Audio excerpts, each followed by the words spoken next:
Welcome back to Mama Quatang's channel. For today's video, we will cook one of the street food in the Philippines, the hotcake or the Pinoy Hotcake. This is a Filipino version of pancakes. Our favorite snacks and breakfast with margarine, sugar, and of course paired with hot coffee or tea. But before anything else, please don't forget to like and subscribe and click the notification bell so you won't miss any of my videos. So, are you excited? Let's go!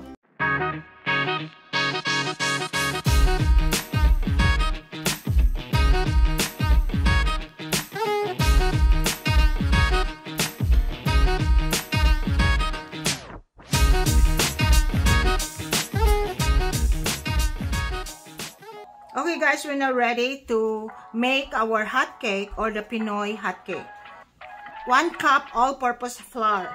Next is 2 tablespoons of sugar, 1 teaspoon of baking powder, 1/4 cup of powdered milk, half teaspoon of salt, 1 egg, 1 teaspoon of vanilla, 1 tablespoon of oil, 1 cup of water,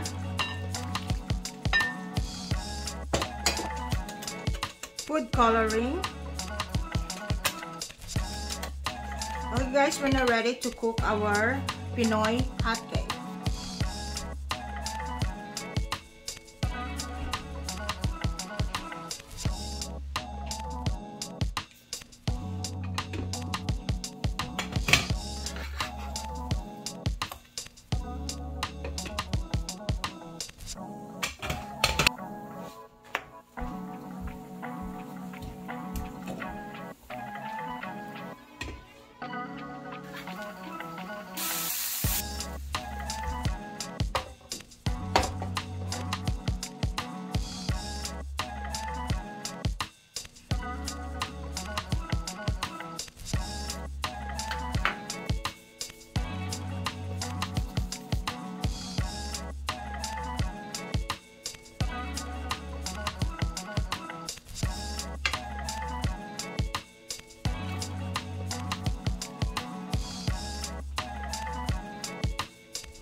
Yes, our Pinoy Hotcake is done.